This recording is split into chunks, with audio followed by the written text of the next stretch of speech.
started right now. To honor those who are here, I want to turn it over to our board member, Ms. Rupa Jolly, and she is going to get us started.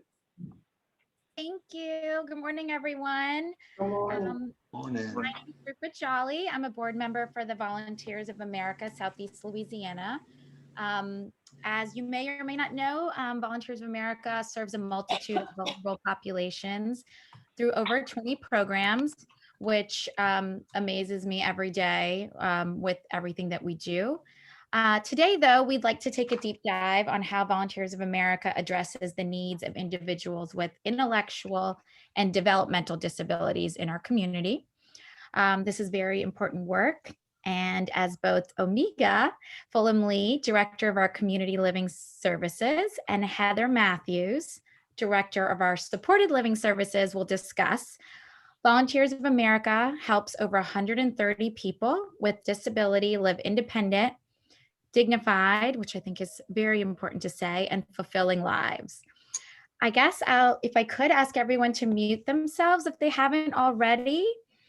And I would love to turn this over to our amazing CEO, whom I know holds this service particularly dear to her heart. So I'd like to introduce Volunteers of America Southeast Louisiana's CEO, Alvarez Fiji. Thank you, Rupa, and good morning to everyone. Thank you all for attending our third community forum. And I want to give a special thanks to State Senator Cameron Henry and David Finley, chairman of our Associated Terminals and Turn Services, and a supporter of Volunteers America's mission. By engaging members of the community, public officials, and donors, we are able to identify new community needs, and the people we serve become the ultimate beneficiaries. At the same time, we are able to spread the word about the amazing work that Volunteers America does. So more than 47,000 of the most vulnerable in our community receive support and care from Volunteers America. What does it take to support the men, women, and children who are often invisible to you and me? This year, our funding gap is approximately $1.7 million. And that's the difference between the true cost of delivering our services and any funding we receive from federal, state, and local government agencies. So far this year, our funding gap has been reduced to $246. Yes, we have a lot of work to do to be there for the children, the veterans, the seniors, and those who struggle with addiction, and so many more. Today's discussion is about Volunteers of America's and how we help those with intellectual and developmental disabilities live independent, dignified lives. These programs have a very special place in my heart. And because I started my career in human services as a direct support professional, working one-on-one with individuals with developmental disabilities, I started working here at Volunteers America in 1994 in our Community Living Services program, which you're going to learn a lot more about today. Our intellectual and developmental disabilities programs are funded part by the state through Medicaid, and we appreciate the work that the state legislator did for us during the fall special session. And with that said, the funding we receive from the state does not cover the maintenance and the upkeep of our 7 group homes. And for our supported living services program, we have a funding gap of approximately $125 per consumer per week. These consumers are like family to us, and we are grateful for the generosity of the community and the state of Louisiana to fund these programs. And now I would like to introduce you all to our Director of Government and Community Relations, Nick Alvarez. Thank you for coming today, folks. Nick. Great, thanks so much, Boris, and thanks to all of you for joining us today. I'd like to first give you an overview of today's agenda. Omegia Fulgham-Lee, our Director of Community Living Services, and Heather Matthews, our Director of Supported Living Services here at Volunteers of America, are going to speak about how we are serving some of the most vulnerable people in our community even as we are addressing the challenges of the past 11 months to continue our work. After Omegia and Heather finish their presentations, State Senator Cameron Henry will discuss his legislative efforts to fund intellectual and developmental disability services. After Senator Henry, Mr. David Fennelly will share his perspective as a supporter of our programs. At this point, we want to turn this into a conversation. Throughout the presentations and panelist remarks, if a question comes to mind, please send it to me in the chat. I will get to as many of these questions as time allows. Okay, let's get started. Omegia Fulgham-Lee is the Director of Volunteers of America's Community Living Services Program. In that capacity, Ms. Fulgham-Lee manages 7 homes that support more than 50 participants. She has more than 20 years of professional experience in mental health and human services. She has worked for Volunteers of America in various capacities since 1996.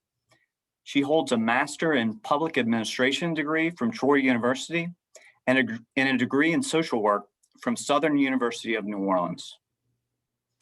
Heather Matthews is the Director of Volunteers of America's Supported Living Services Program. In that capacity, she manages the support of more than 80 individuals who live in the community. Ms. Matthews worked as a licensed clinical social worker for the State Office of Developmental Disabilities for 11 years, providing behavioral health services to people with intellectual and developmental disabilities. She has prior experience in federal government contracting and in program management for a multi-million-dollar company.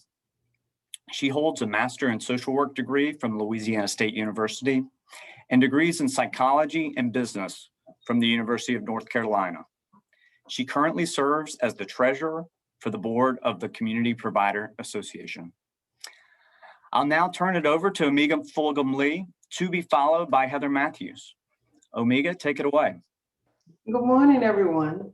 Before I begin, if you don't mind, I'm just going to give you a little idea of why I do what I do. Working with individuals with intellectual and developmental disability was a natural progression for me. Some of my colleagues may know that my older sister has an intellectual disability. Growing up, she was just my sister. It wasn't until my late teens until I heard the term mental retardation in a doctor's office with my family. She grew up just as I did. We all had chores in the home. We all had expectations of my parents. And as my older sister in the home, she would give me directives, pretty much telling me, get this done before my parents would get in. It was a normal 2 working parent family household.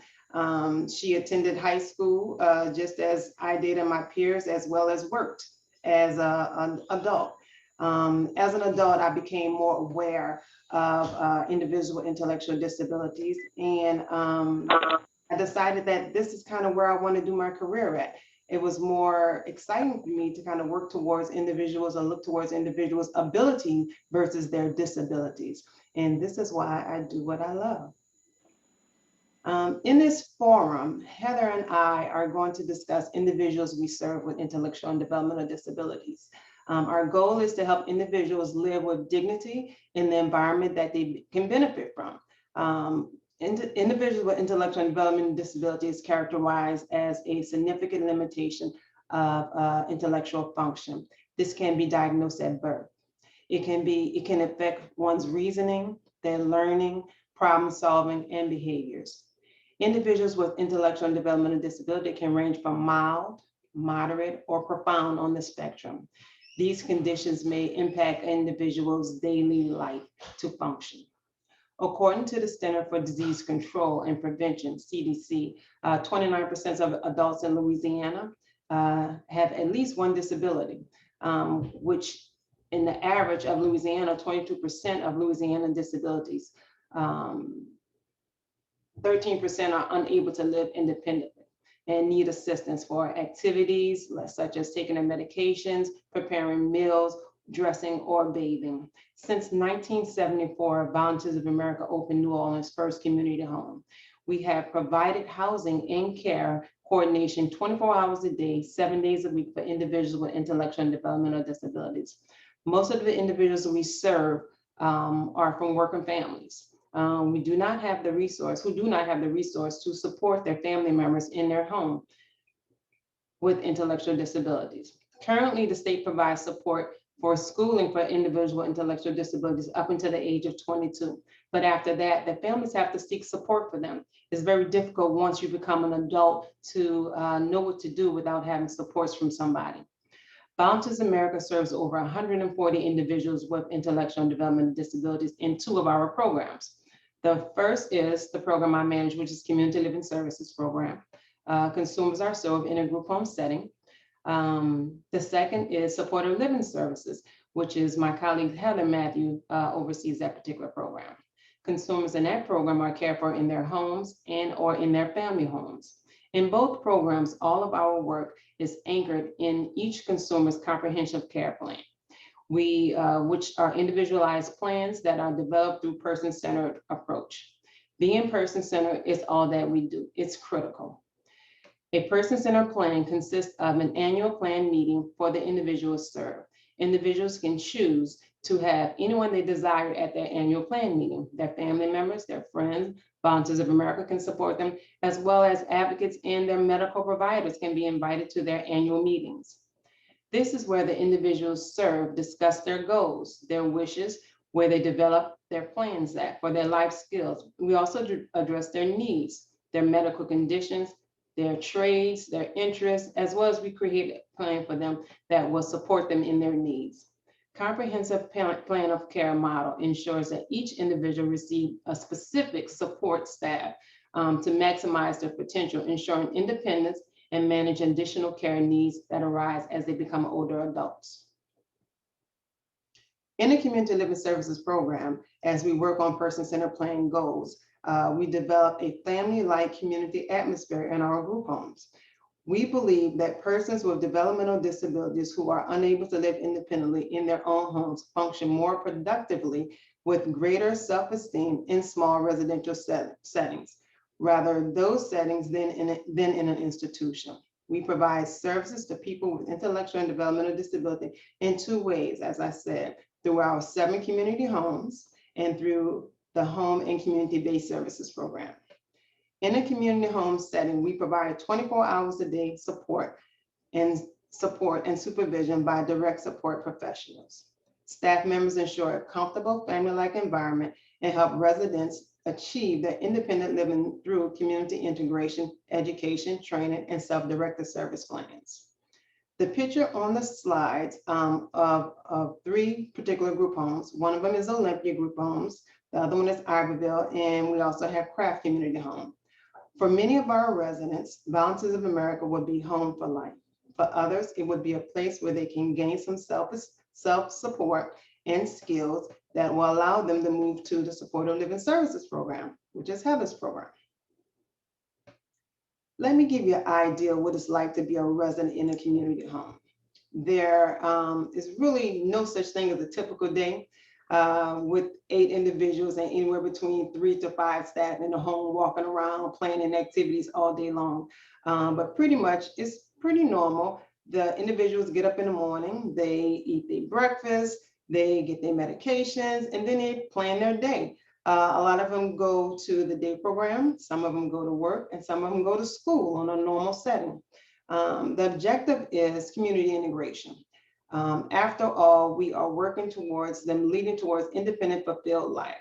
At the end of the day, each of the homes sit and eat dinner like a family. They do their chores at the end of the day, they wash their dishes, they put the food up, and then they relax a little bit until bedtime. It's a setting like most of our homes as well. Now, I initially said in a normal setting, because for the last 11 months, we have not had a normal setting due to the pandemic. There's been several restrictions on work. There's been quite a few layoffs for the individuals who were going to the day program, and schools are now having to social distance as well by individuals having schooling in a group home setting. That means that most of our residents have been at home. This initially created disruption upon their lives, because one thing about the individuals we serve, they do like to have something regular. They do like to have their routines on a regular basis. but the support staff sprung into action and said we can provide them the exact same services that they are getting in the day program. My staff jumped in and said, we can do activities daily, we can take them on field trips daily, but we can ensure that they would be safe, because we were keeping all our individuals together. We were making sure that they were masked. We were making sure that they had their hand sanitizers when we went out to the public. So I applaud my staff for jumping in and taking care of that immediately. But we did notice that care and maintaining health of the consumers and the staff is our #1 priority, but our costs have increased. We have fewer staff working more hours, which incurred more overtime for the program. We also are paying for personal protective equipment for all staff and consumers as well, which will be supported, which we support them as much as possible in aid to the individuals being COVID-free. I want you guys to meet one of my very, very good friends. His name is Jacob. Jacob came to the community home a couple of years ago. Jacob is nonverbal. He's artistic. He's a teenager. He was living with his elderly grandmother. His grandmother had custody of him due to his mother passing away as well as his father passing away.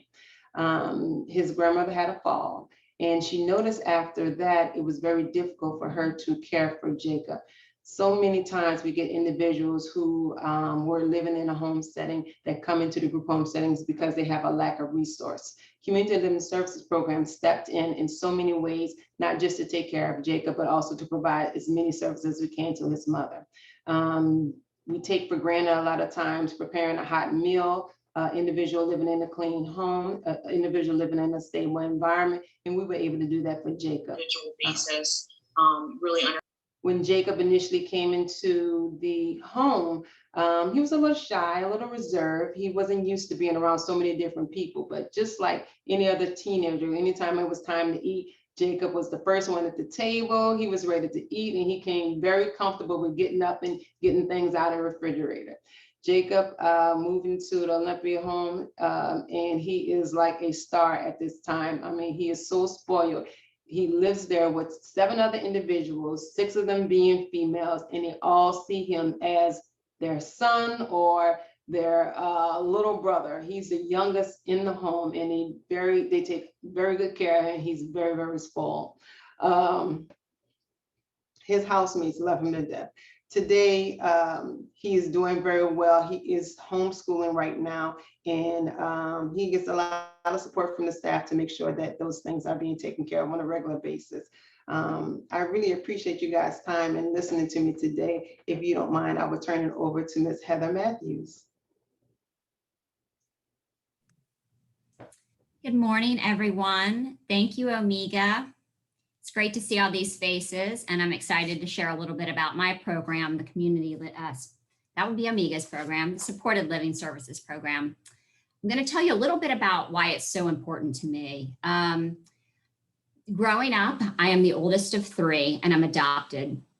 And my mom prepared and waited for me for a very long time. She read every developmental book and every child psychology book. And so when I came along, she was ready. 5 years later, when my brother came, she noticed right away that something wasn't right. She knew he was going to struggle and he had differences.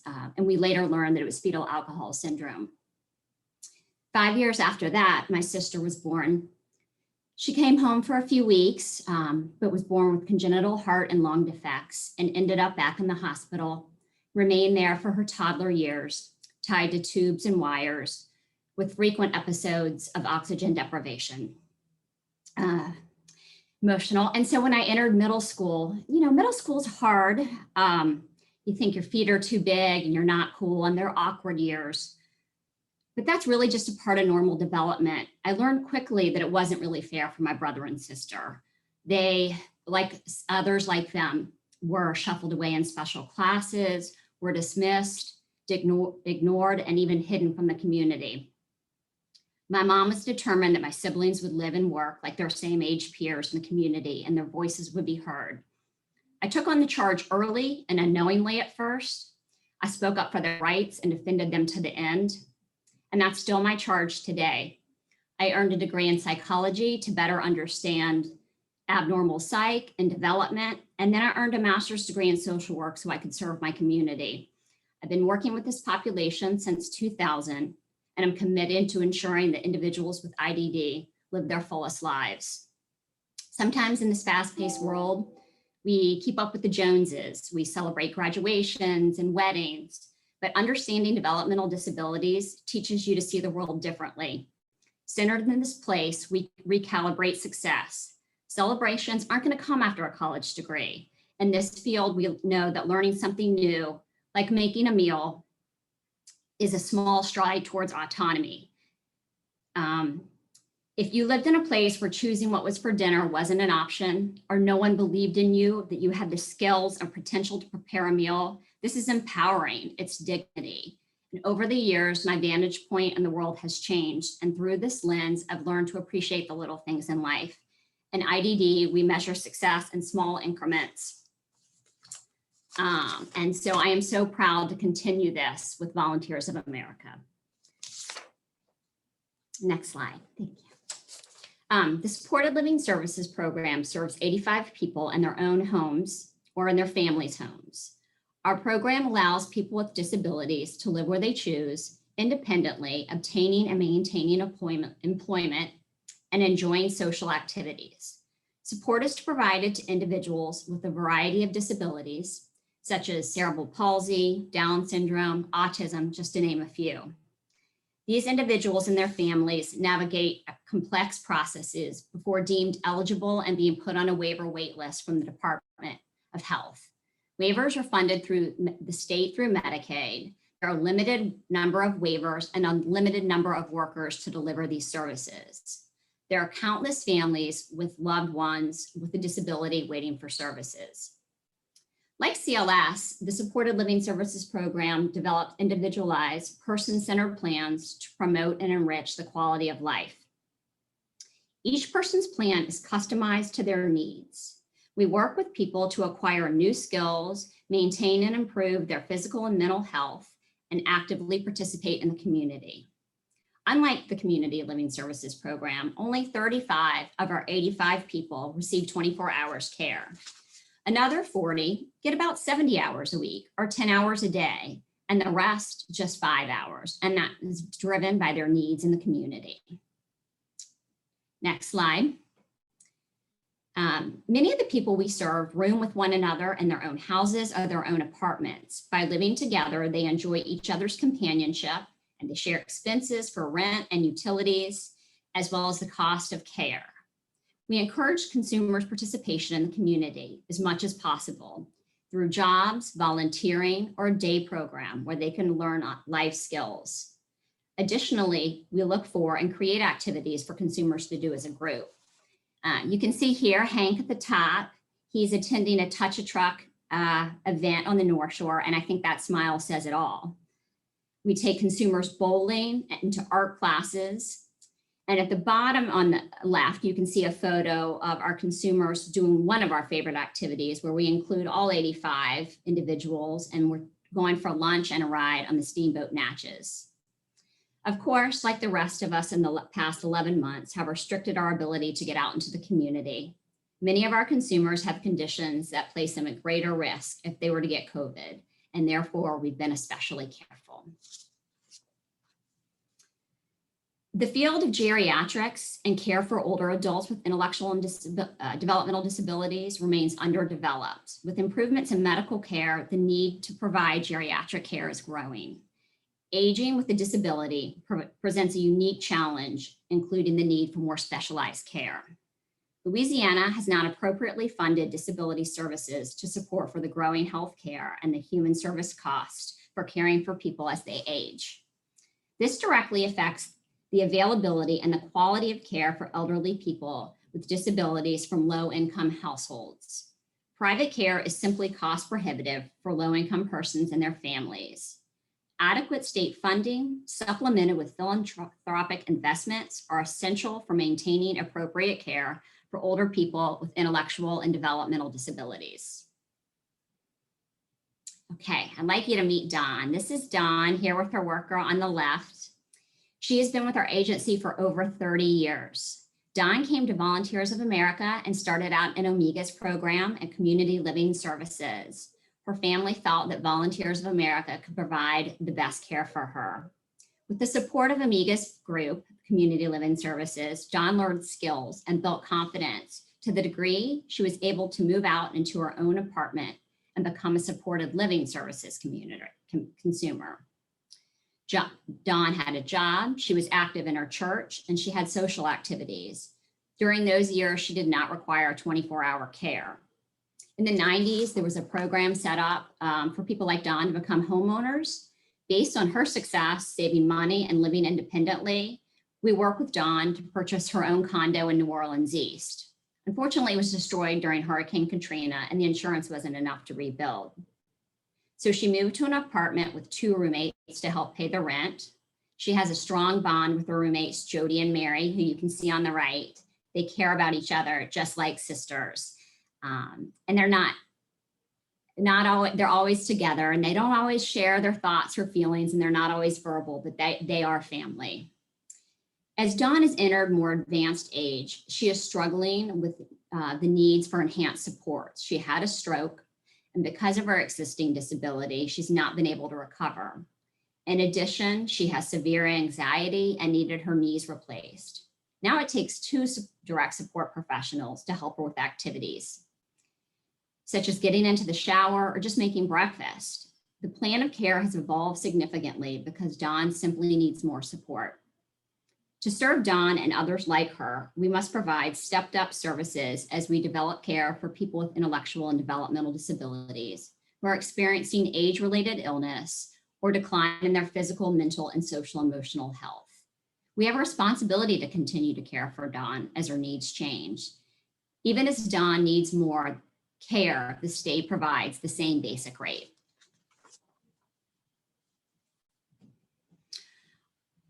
Our direct support professionals are the heart and the soul of our community living services and the supported living services programs. Our DSPs are the ones who put the person-centered plans into action. They truly serve the most vulnerable on the front lines, providing loving support throughout the day. It's hard work. You see Marvette Harris on the top left with her consumer Eugene. Eugene has been at Volunteers of America for 38 years. Marvette has been at Volunteers of America for 15 years, and they have had this family-like relationship for over a decade. Marvette sees the job as a calling. This is what she's meant to do and put here to do. She was awarded the Direct Support Professional of the Year award in 2019 by the American Network of the Community Options and Resources. We take every opportunity that we can to show our direct support professionals how much we care about them. In a normal year, we throw a big party. This year with COVID, we had to scale it back. They drove through, as you can see in the pictures, we held signs and shouted our gratitude and passed gifts through the windows of the cars. We could not do this without them. Whereas some of us work from the home during the stay-at-home order, DSPs were not afforded this privilege. They came to work every day. We are so grateful for their service. The money to pay for the amazing direct support professionals like Marvette comes primarily from the state, but the hourly rate also has to cover our program and the administrative costs as well. As you can see in this graphic, in 2009, the state legislature cut rates to try to solve a budget deficit. Through a lot of tireless advocacy, including some of you on this call, we were able to restore rates to a 2008 level in the fiscal year 2020. However, the cost of living has increased since 2008. The red line shows what rates should have been had they kept up with inflation since 2008. We are grateful that the legislature, through leaders like Senator Henry, who is with us today, restored rates to the 2008 level. Nonetheless, rates remain 20% below where they should be, and our costs continue to grow. And as I've discussed, there are special challenges as consumers get older. Next slide. As Boris stated earlier, we depend on the community, individual donors, foundations, companies to cover the funding gap that we have every year. And we are so grateful. The generosity enables Volunteers of America to say yes to more people like John, Don, and Jacob, two people that you learned about earlier. In addition to the financial support, we are grateful for all of you who remember the people we served during the Christmas Wish program. And again, we are so grateful. Omegia, I'm going to hand it back to you.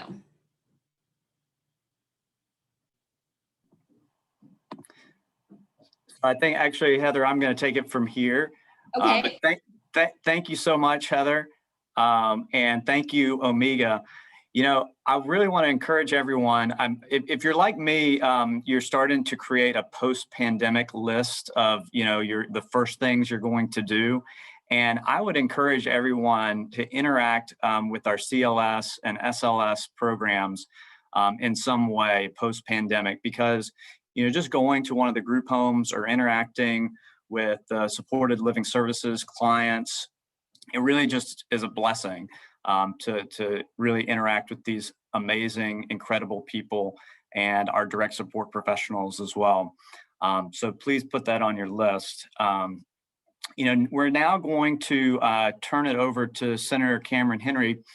Before I introduce Senator Henry, I do want to remind everyone to put your questions in the chat. So far, I haven't gotten any, but we still have plenty of time as Senator Henry and then David Fennelly after him present. So as questions come to mind, please send them in the chat. But I now want to introduce Senator Cameron Henry. We're really glad to have him with us. Senator Henry represents Louisiana Senate District 9. He currently serves as the Vice Chair of the Committee on Commerce, while also serving on the Finance Committee and the Joint Legislative Committee on the Budget, among other committee assignments. He previously served 12 years in the Louisiana House of Representatives. And I really want to add some quick background about Senator Henry's dedication to intellectual and developmental disability services. First, you heard Heather talk about the rate restoration in 2019, getting back to 2008 levels after that cut in 2009. Well, Senator Henry was the chairman of House Appropriations when that happened and had a big hand in making sure that those rates could be restored. As Heather shared, we still have a long way to go to catch up with inflation. And we're looking at a multi-year strategy to increase rates once we have some fiscal certainty as we move past the pandemic. But I also want to share what happened just last fall in the special session, because a number of other providers had received special COVID relief, but our intellectual and developmental disability providers had not to date. And I talked to Senator Henry about this. And while there were a number of different priorities that were being lifted up for that special session, Senator Henry told me very directly that funding for intellectual and developmental disabilities was going to be his #1 priority for the special session. And he was true to his word and secured $30 million of funding for providers all throughout the state. So I can't thank you enough, Senator Henry, for that support, your ongoing support, and thank you for being here today. So with that, I'll turn it over to you. Yeah, happy to be here. Always been a supporter, will continue to be a supporter. I think moving forward, a strategy, I guess if we're going to kind of throw out some strategy ideas of how we're going to continue to kind of fill that gap that we have, that void in funding. One of the things that works for me that you all can use when I'm discussing this with colleagues, not necessarily in a committee setting, but either over lunch or in the back rooms or just kind of hanging out, is how we don't come just simply asking for all state funding. We're able to be able to secure some federal funding. We have some local match with obviously the donations that you all receive, to where you can kind of come at it with, we're not asking you to do everything. We're just asking you to do about 1/3 of the work, right? We try to grab 1/3 from feds because we can get some matching money with it. I think that's going to be more important moving forward when you look at the shortfalls we can anticipate in the budget, almost guaranteed shortfalls. And one of the things, again, I'm trying to get too much. One of the things you need to look at when we're discussing the budget next year is, normally we just talk about state general fund. How short are we on sales tax? Is severance tax down? All these other things, kind of the standard line that we go through where we might see some deficiencies. What's going to be a new kind of hiccup this year is going to be the statutorily dedicated funds. I'll take the first one, which is the easiest one for us all to kind of appreciate. Gaming.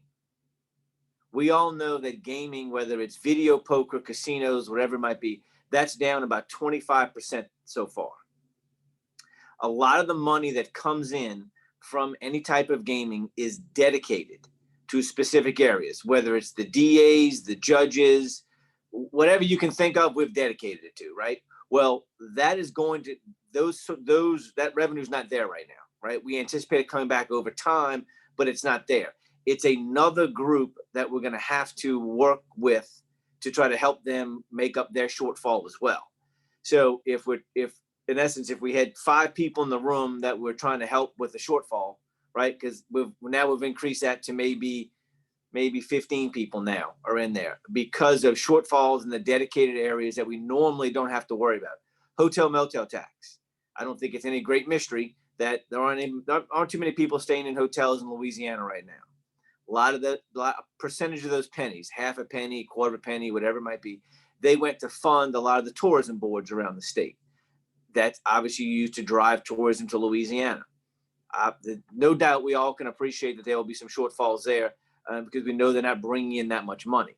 I say that just so that when we go into this mindset of session, when we're asking for funding, we appreciate everybody else's situation to say that, okay, we understand there might be a lot of pressure on the legislature to come up and help some folks that previously didn't need help, right? Because they had their own stream of revenue, and eventually that revenue will come back.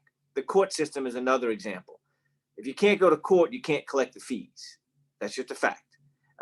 Eventually you'll go to court, right? If a court's been delayed, if your courting's been delayed 6 months, eventually you're going to go. Eventually you will get those resources. Just do we need to come up with some money to bridge some gaps? Now, that being said, you all provided and will continue to provide a tremendous resource to the state, because another way you can look at this is the services you provide will be provided to that individual one way or the other, right?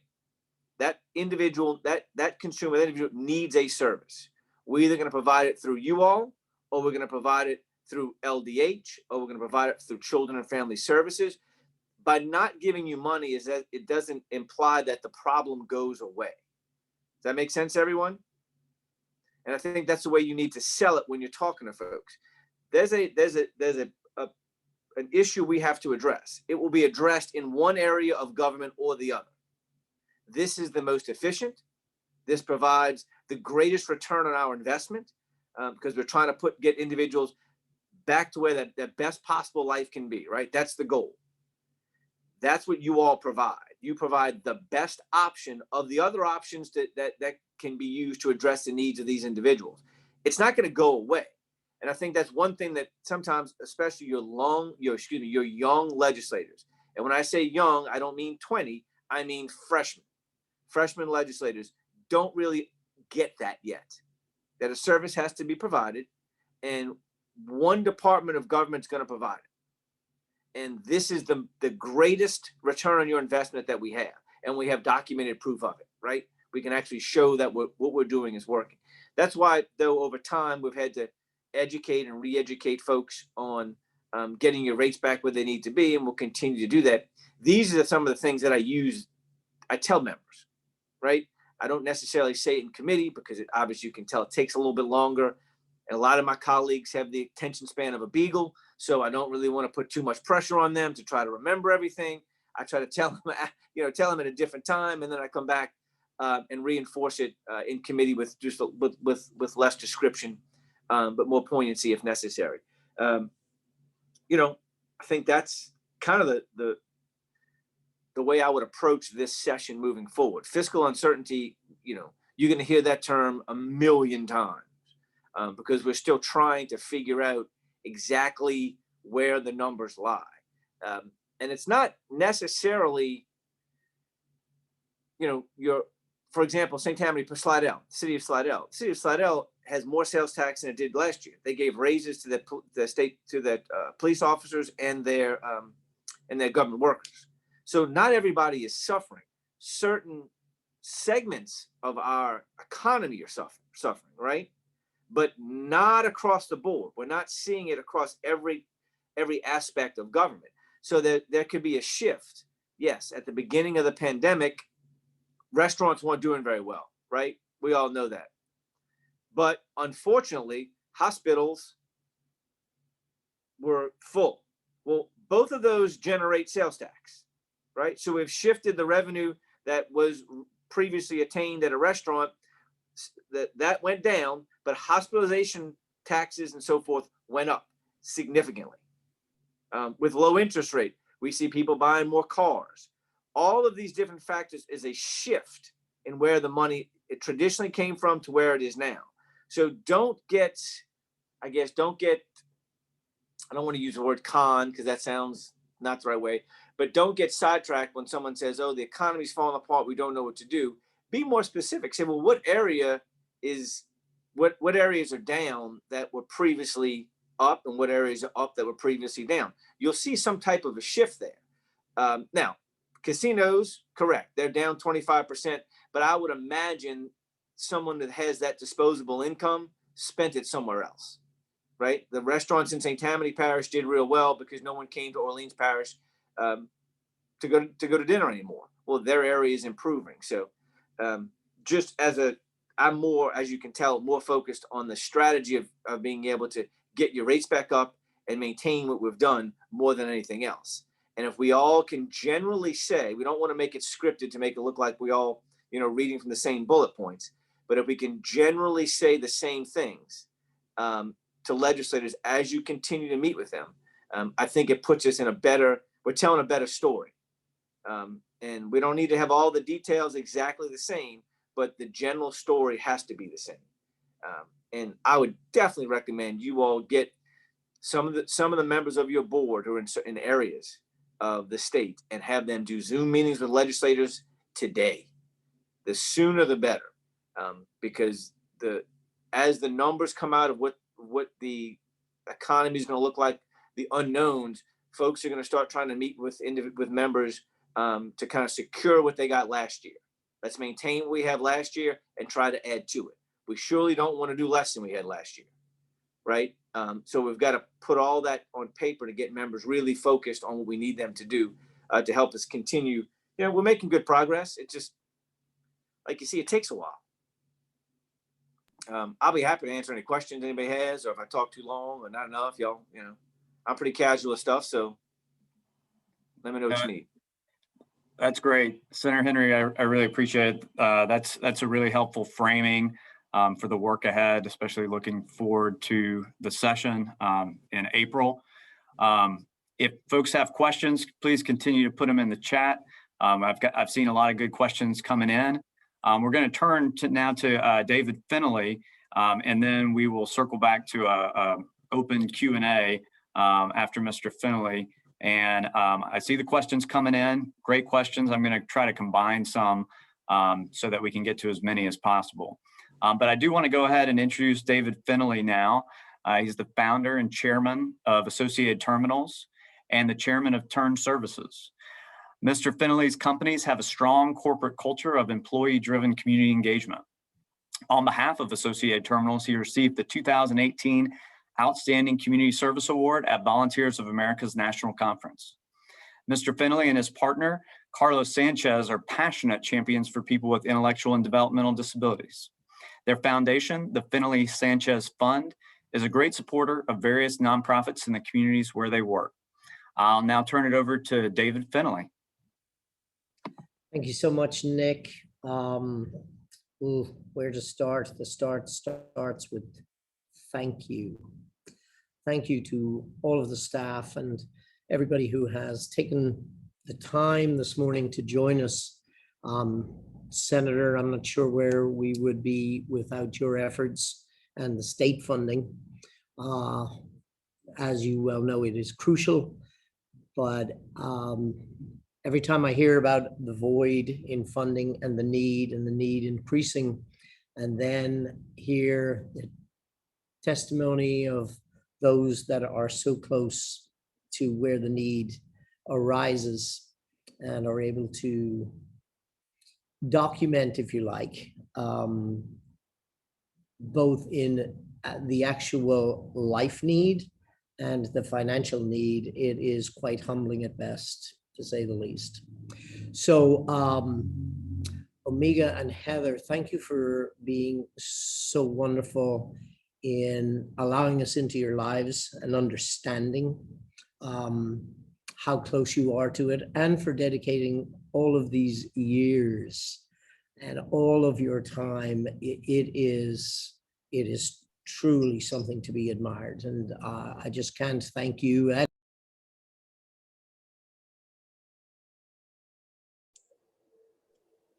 David, you're on mute. You're on mute.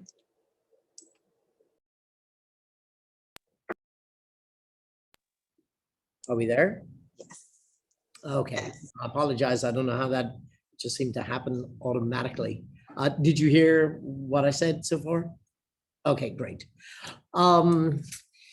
Taking that up from there, you know, what I would like people to know, and for you to know, that obviously the state funding is there, and there's a mechanism that is quite identifiable. And Senator, you have been just a champion in your guidance and your success in making sure that every angle and every path is taken in order to do that. But we do have the communities out there. Yes, it's been a very, very trying time, and what VOA is doing, there are others doing other similar type work, and everybody unfortunately has the same story. We can't gather, we can't generate that feeling of being able to truly understand and then automatically give. And so the task has become a little bit harder, and but the funds are there. It's like the senator said, if you just take, where do people spend money and what are they doing? The money is there.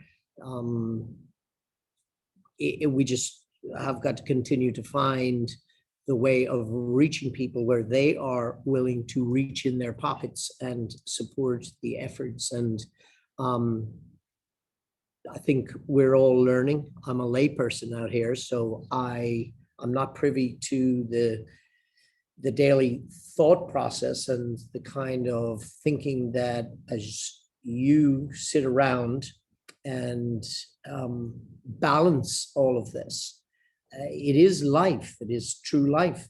We are dealing with people and their lives and their homes. And, you know, when we hear normal day and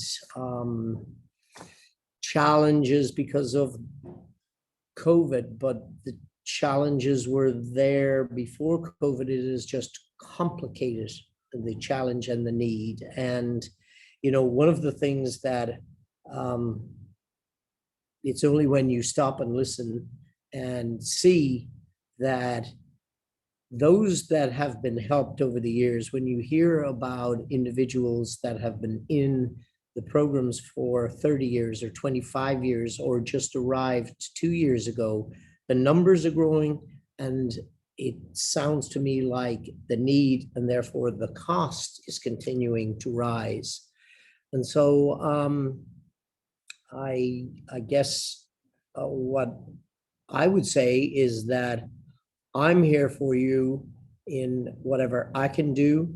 I would like to reach out to others. If there's anybody listening or watching, this is a time of great need, and the need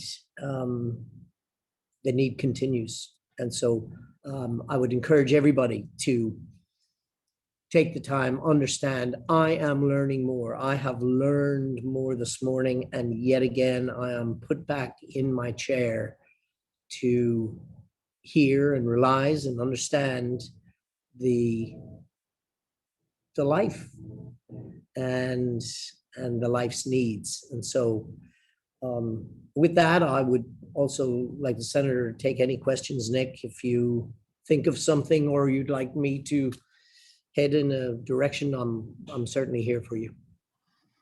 Great. Thank you so much, David. Thank you for your support.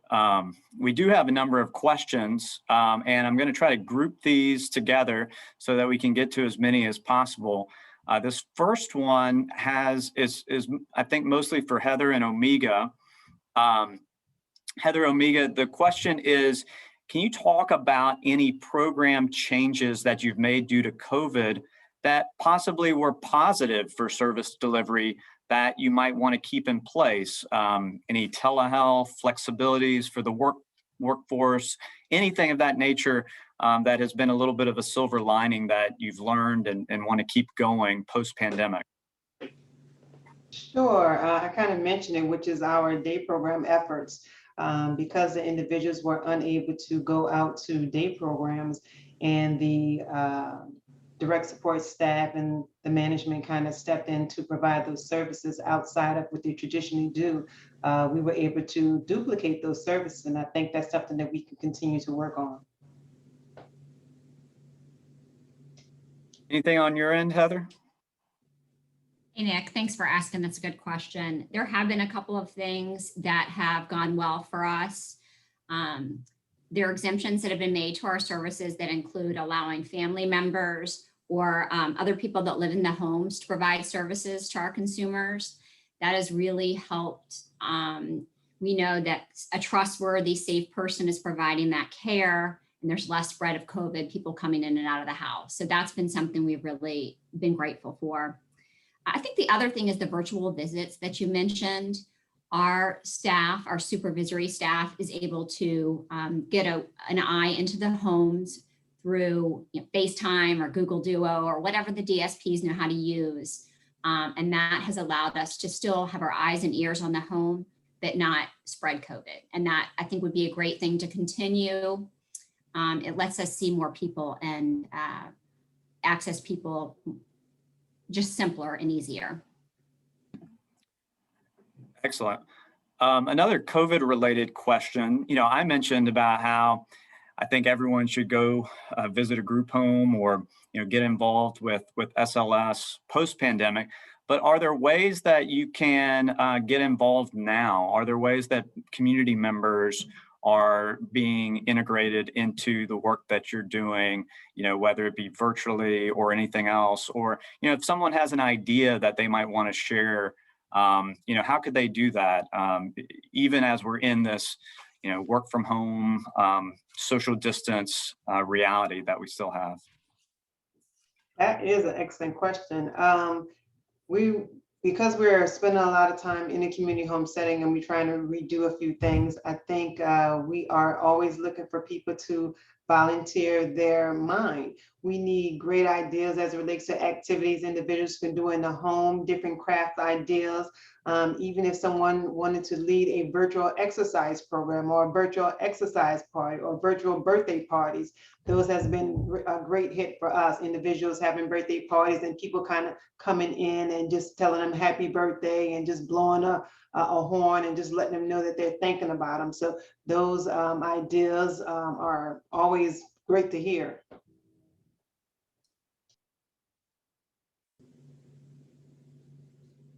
I think you're still muted. Sorry, can you hear me now?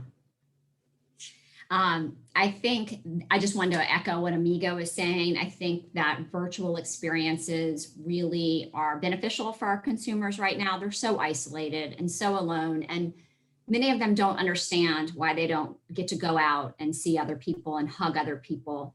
And so whether it's a friendly chat or a lesson on drawing, those are great opportunities. Getting access to the virtual community is still a barrier for our consumers, and we need to be mindful of that. Many of them don't have internet resources or access, and that is an area that we work on with our DSPs as well. One other question, or a group of questions that I'll try to kind of merge together. Question around how people what's the pathway into services at Volunteers of America? And then more broadly, what are other service providers within the community, if this is an issue that a family member has, like what is the entry point there? And I know that's a big question, so maybe, whatever you can do in a couple minutes. Okay, our entry point can be kind of varying. You can be referred by yourself or a family member in the community. Somebody wanting to know about service can just call us and say, I have a family member that may need your services. We will do the legwork to see what we have to do to get that person admitted into the program if they meet the criteria. The other way to get into our program is through Office of Citizens for Developmental Disability. They do a comprehensive evaluation on the individual to make sure that they meet the needs of the program, and then they can be admitted that way. Did I answer all of it or just a part of it? Is there another part that I missed? I think that's great. Okay. We are short on time. I can tell you a couple of things about how it works for the Supported Living Services program.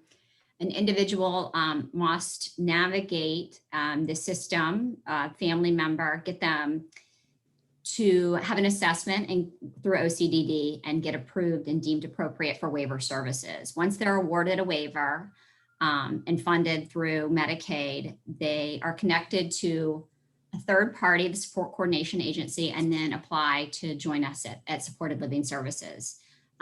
It's a lengthy process and people have to be patient and it requires a little legwork. I think the only other barrier is getting the DSPs, having the staff to take on more consumers, because that's what we want to do. We want to see these people excel in the community. Great, and I know that whole process is kind of outlined by the state. Omegia, one thing that you and I have talked about a lot is some of, you have a group home, like you said, it's a family atmosphere, much like a family. There are a lot of aspects of care that are needed, some that are hidden. You've shared about the high costs of dental care. Could you talk a little bit about that and, some of those unfunded mandates, if you will, or, some of the hidden costs to providing, just 24-hour round-the-clock care in a community setting? Sure. A hidden cost definitely is overtime. That's one of them. Because we have a lack of direct support services, direct support staff working at this time, we have to pay a lot of overtime. Those individuals who are working in a group home are not coming as they used to, if I'm making sense by saying that. During the COVID time, some people are afraid to leave their homes. And so those who are not, they are working here, giving their best to the individual served, but that is not covered by our rate when you have to start to pay overtime. So we do have additional costs as it relates to that. And then again, to keep them safe, we have to provide PPE for not just the staff, but the consumers. So that's an additional cost that is not funded. And we briefly talked about the dental services. Most individuals that we receive need a lot of dental care. A lot of them, when they're admitted, literally every teeth needs to be pulled. And we're looking at anywhere between $1,000 to $2,000 every time we get an individual in a community home who needs dental care. It's a lengthy process, and it also is a very costly process. Yeah, and Senator, I'll flag for you. We're still waiting to see the details, but it's our understanding that Representative Rhonda Butler is actually bringing a bill this year to expand dental services for people with intellectual developmental disabilities. So, to be continued on that front. Well, one of the things you need to add when you talk to Rhonda, or just tell her to call me, is that one of the issues that you have to have is a lot of times the anesthesia that's required. You have to be in a hospital setting. And one of the problems we're having right now is the anesthesiologists, and everybody's got a bill to pay. I'm just speaking frankly. So we have to make the hospitalization rate at a level where it covers the cost of the anesthesiologist, all the individuals in that room, because you can't put any patient, regardless of the disability. There's a certain level of anesthesia that a dentist can do at your traditional dentist. Other than that, they have to go to a hospital. And the admittance at the hospital has become a problem because of the reimbursement rate as it relates just specifically to that, to the hospitalization for dental. Hospitalization for dental care is not the right term. Somebody will come up with something better. But that's the reality of it, is when you go in, if you're going to get that amount of anesthesia, you have to be in a hospital setting. And that's an issue that was brought to my attention. So I'll talk to Representative Butler about it to make sure she understands how that would work, because it is a significant problem. Yeah, and I think Senator Foyle is going to be a co-sponsor in the Senate, so he's someone as well. But look forward to continuing to talk about that and, you know, the funding issues as we approach the session. We are over time, so I want to thank everyone for joining us today. It's been a really robust discussion. We could continue for another hour, I'm sure, but look forward to discussing, you know, as we move forward. If you would like more information, go to our website, www.voasela.org, and look forward to seeing you at a future community forum. So thank you all so much for joining us again. Take care and God bless. Thank you all. Thank you so much. Thank you very much. Thank you, everyone. Thank you. Thank you. Thank you. Thanks. Thank you. Thanks, David.